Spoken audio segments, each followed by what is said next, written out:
Ibu kota sedang bergetar, bukan karena gempa bumi, melainkan karena badai politik yang mengguncang PDIP, partai yang selama ini menjadi raksasa di panggung kekuasaan. Dalam beberapa bulan terakhir, elektabilitas Partai Merah itu merosot tajam.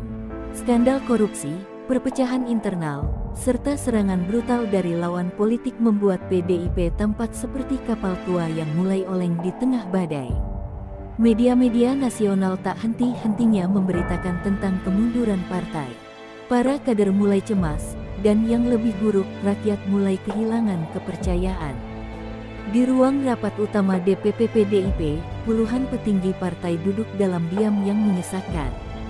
Wajah-wajah yang dulu penuh percaya diri kini tampak suram.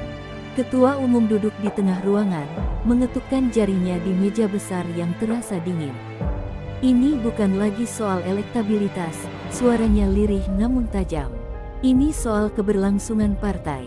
Kalau kita kalah kali ini, PDIP bisa tamat.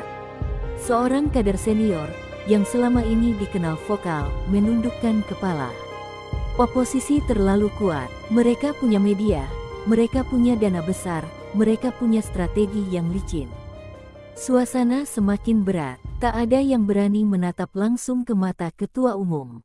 Rasa takut mulai merayapi ruangan, karena kenyataan yang mereka hadapi memang menakutkan. Tiba-tiba, pintu ruang rapat terbuka dengan kasar. Semua kepala menoleh. Seorang wanita tua dengan rambut disanggul rapi melangkah masuk. Meski tubuhnya tak lagi muda, sorot matanya masih tajam seperti elang. Dialah Mak Banteng, sosok yang dulu dikenal sebagai ahli strategi partai, namun sudah lama menghilang dari panggung politik. Para petinggi partai saling pandang, sebagian kaget, sebagian lagi seperti melihat hantu dari masa lalu. Mak Banteng berjalan perlahan ke tengah ruangan, lalu berdiri di depan meja utama. "Kalian ini kenapa?" Suaranya rendah, tetapi penuh tenaga. Baru dihantam sedikit, sudah ketakutan. "Di mana semangat kalian? Di mana darah merah kalian?"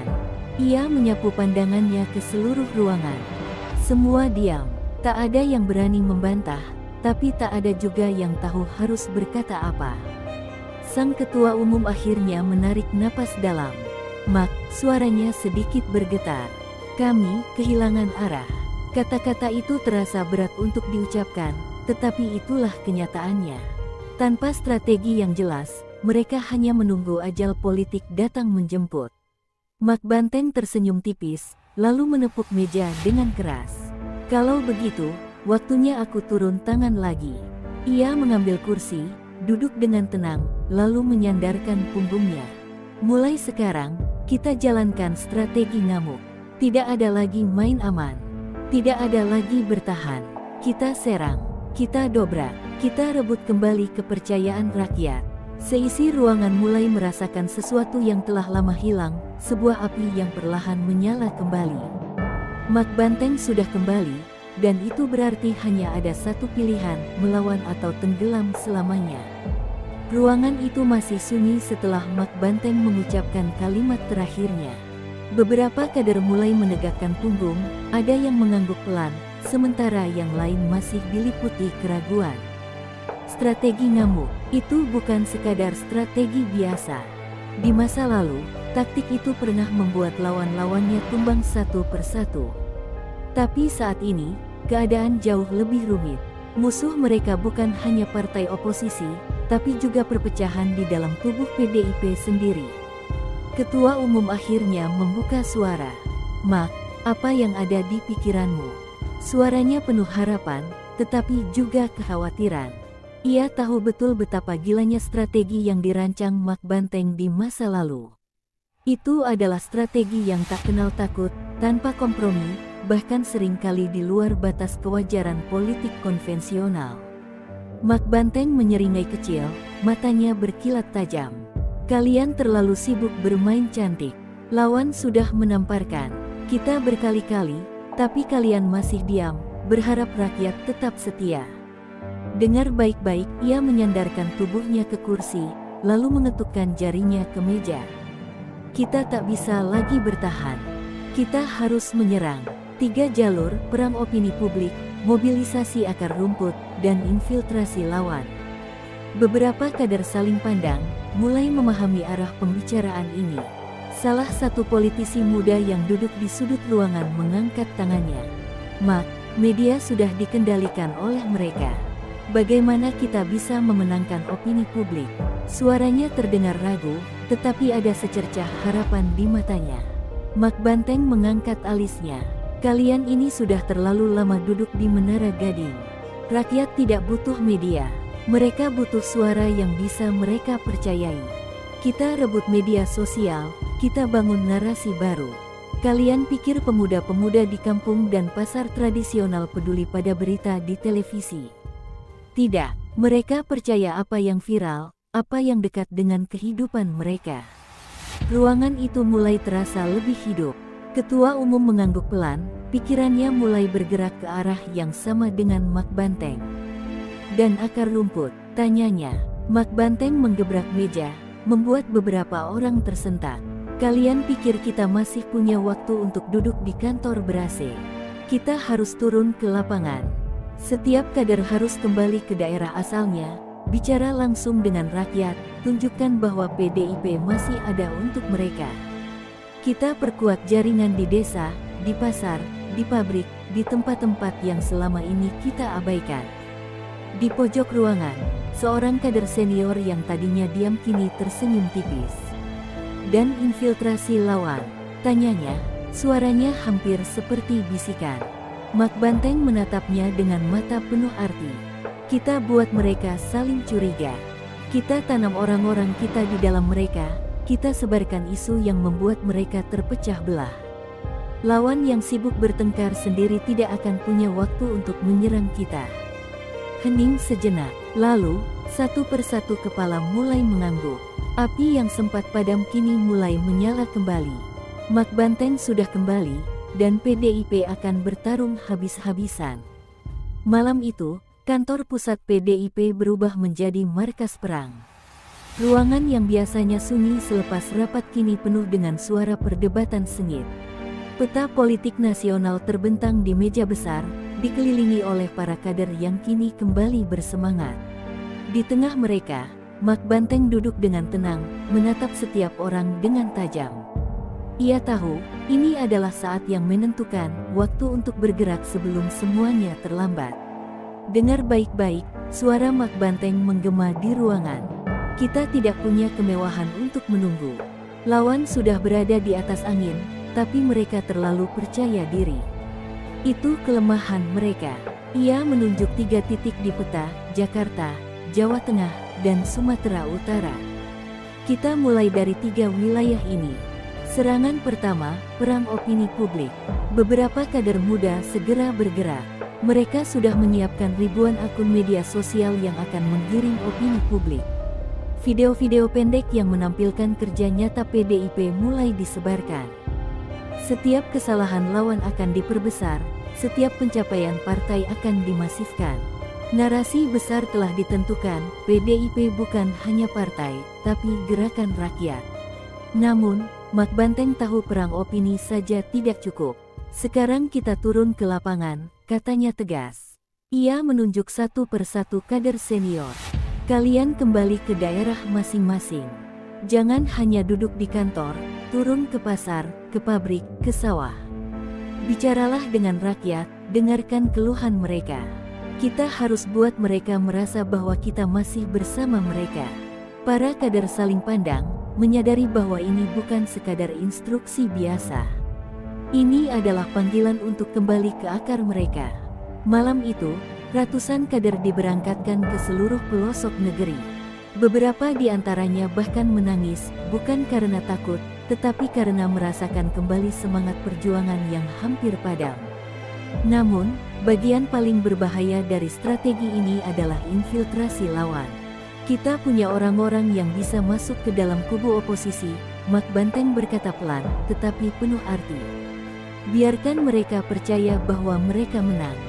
Biarkan mereka merasa aman. Saat mereka mulai saling curiga, kita akan memukul dari dalam." Seorang kader muda ragu-ragu mengangkat tangan. "Mak, ini bukan strategi yang bersih. Apa kita tidak takut ketahuan? Mak Banteng menatapnya lama, lalu tersenyum tipis. Nak, dalam politik, yang bertahan hidup bukanlah yang paling bersih, tapi yang paling cerdas.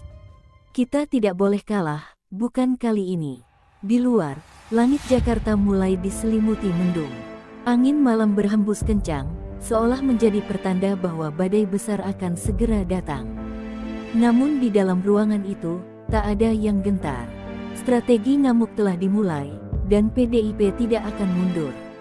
Malam itu, Jakarta dan kota-kota besar lainnya mulai dipenuhi percakapan yang berbeda. Timelin media sosial, yang selama ini dikuasai oleh narasi lawan, perlahan berubah. Video-video singkat tentang pencapaian PDIP mulai viral. Wawancara dengan rakyat kecil yang merasakan manfaat program partai menyebar di WhatsApp grup keluarga, di Twitter, di Instagram. PDIP adalah partai wong cilik, menjadi slogan baru yang digaungkan di mana-mana. Di sebuah ruangan gelap dengan cahaya dari belasan layar komputer, tim merah bekerja tanpa henti. Mereka bukan hanya sekadar buzzer, mereka adalah pejuang opini. Setiap kali lawan menyerang dengan berita negatif, mereka membalas dengan lebih kuat. Mereka menggali data, mengungkap kontradiksi lawan, dan menyusun narasi yang membuat publik mulai meragukan integritas oposisi. Mak, kita punya masalah, ujar seorang kader muda yang mengelola data sosial media.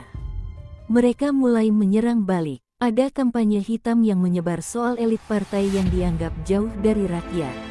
Ia menunjukkan beberapa postingan yang sudah mulai viral. Mak Banteng hanya tersenyum tipis. Itu yang kita tunggu.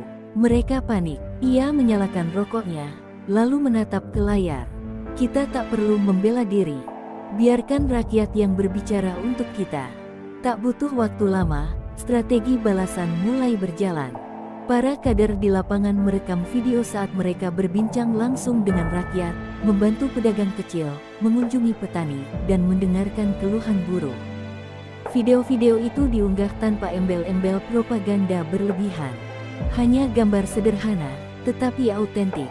Kepercayaan publik mulai bergeser. Di sisi lain, oposisi mulai kehilangan kendali. Mereka terlalu terbiasa menyerang, tetapi tidak siap menghadapi serangan balik yang terstruktur. Perdebatan di media semakin kacau, juru bicara mereka mulai kehilangan arah. Beberapa politisi mereka bahkan terjebak dalam pernyataan yang saling bertentangan.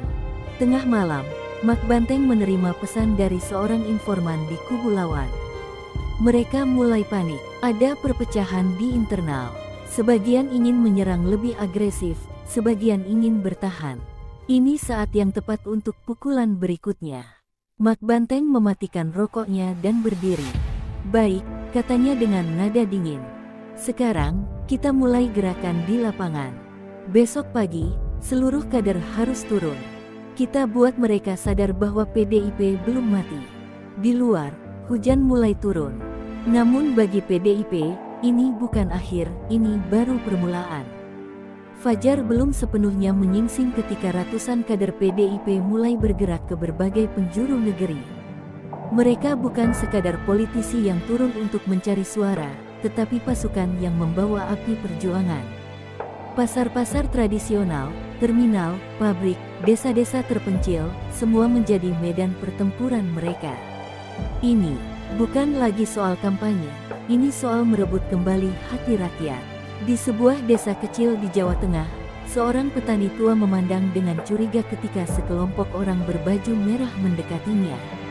"Mau apa kalian?" tanyanya dengan nada waspada. Seorang kader muda tersenyum, lalu duduk di bangku kayu di sampingnya. "Mau mendengar cerita Bapak?" jawabnya pelan. "Kami datang bukan untuk berjanji, tapi untuk mendengar." Obrolan itu, yang awalnya kaku, perlahan mencair. Dalam waktu singkat, para petani berkumpul, berbicara tentang harga pupuk yang naik, tentang panen yang tak menentu, tentang janji-janji yang sering mereka dengar tetapi jarang ditepati. Kali ini, kader PDIP tidak membantah, tidak membela diri. Mereka hanya mendengar, dan bagi rakyat kecil, didengar adalah sesuatu yang berharga. Di pabrik-pabrik, situasinya lebih panas. Para buruh yang sudah lama merasa diabaikan mulai mengajukan pertanyaan-pertanyaan tajam. Dulu PDIP katanya partainya rakyat, kenapa sekarang lebih sibuk di atas sana? Seorang kader senior, dengan wajah penuh kelelahan, menatap mereka dengan mata jujur. Karena kami lupa, dan sekarang kami kembali untuk menebus itu. Di tempat lain, Mak Banteng sendiri turun ke lapangan. Dengan langkah mantap, ia memasuki gang-gang sempit di Jakarta, menyapa ibu-ibu yang tengah memasak di warung kecil, duduk di pos ronda bersama para bapak, mendengar keluhan mereka tentang harga beras, biaya sekolah, dan ketidakpastian hidup. Ia tidak datang dengan janji kosong. Ia datang membawa satu pesan, PDIP masih di sini. Sementara itu, lawan mulai merasa ada sesuatu yang berubah. Mereka bisa melihat dari survei internal yang mulai menunjukkan pergeseran dukungan di kalangan rakyat kecil. Narasi yang mereka bangun tentang PDIP sebagai partai elit mulai goyah. Kader-kader merah telah kembali ke akar mereka, dan itu menakutkan. Di markas besar, laporan demi laporan masuk. Kader-kader dari seluruh negeri mengirimkan kabar, rakyat mulai membuka hati kembali. Bukan karena janji-janji baru, tetapi karena mereka melihat PDIP benar-benar turun, benar-benar mendengar. Mak Banteng duduk di kursinya, menatap peta besar Indonesia di depannya. Ia tahu, ini baru langkah kedua. Masih ada pertempuran besar di depan.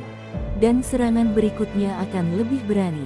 Di balik kemeriahan kampanye dan perang opini, ada satu operasi yang berjalan dalam senyap. Operasi Senyap Guntur Merah, begitu Mak Banteng menamainya. Ini bukan sekadar kampanye biasa, ini adalah upaya menanam benih perpecahan di dalam tubuh koalisi lawan. Mereka terlalu sibuk menyerang PDIP, terlalu percaya diri dengan keunggulan mereka. Itulah kelemahan mereka. Di sebuah restoran mewah di Bilangan Menteng, seorang pria berbaju abu-abu duduk di sudut, menyeruput kopinya dengan tenang. Ia bukan kader PDIP, setidaknya secara resmi.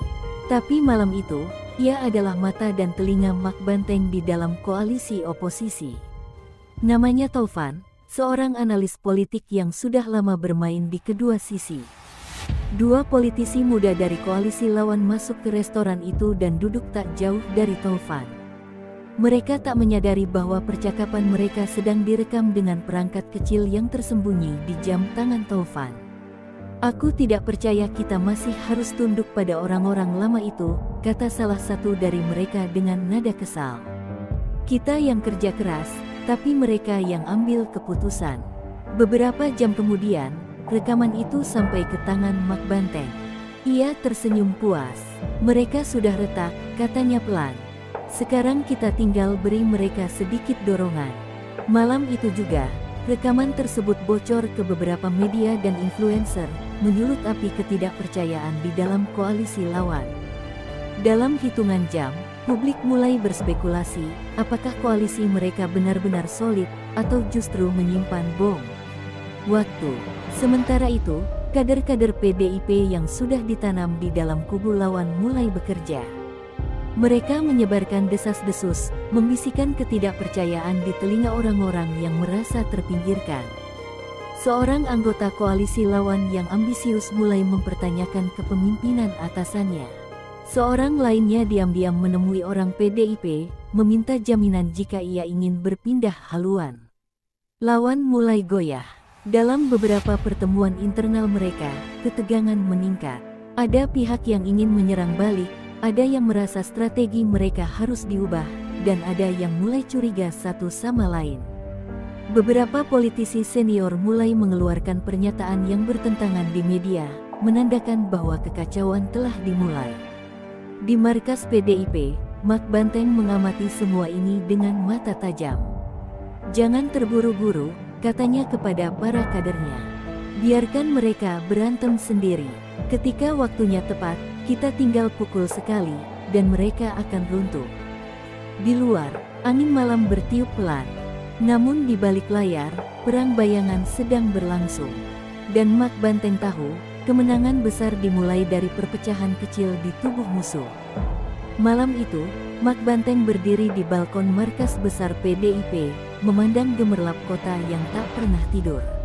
Ia tahu, pertempuran belum selesai, tetapi retakan di tubuh lawan sudah terlihat jelas. Mereka semakin sering mengeluarkan pernyataan yang saling bertentangan di media. Beberapa tokoh mulai terlihat absen dari pertemuan-pertemuan strategis. Mereka panik, dan kepanikan adalah senjata paling ampuh dalam perang politik. Di ruang rapat utama, para kader senior sudah berkumpul. Seorang analis politik, berkacamata tebal dan berbicara dengan nada tenang, membuka presentasinya. Koalisi lawan sudah memasuki fase ketidakstabilan. Dalam 2 minggu terakhir, setidaknya ada 5 kebocoran informasi dari dalam kubu mereka. Ini saatnya kita memberikan pukulan terakhir. Mak Banteng menyilangkan tangannya di dada. Kita buat mereka percaya bahwa mereka masih unggul, katanya sambil menatap peta politik di hadapannya. Kita beri mereka panggung, buat mereka semakin percaya diri, biarkan mereka lengah. Ia menyalakan rokoknya perlahan. Lalu, saat mereka berdiri paling tinggi, kita tendang mereka jatuh. Esok paginya, PDIP tiba-tiba meredam semua serangan terhadap oposisi. Media sosial yang sebelumnya penuh dengan narasi kontra lawan, kini lebih banyak membicarakan pencapaian dan program partai. Publik mulai bingung.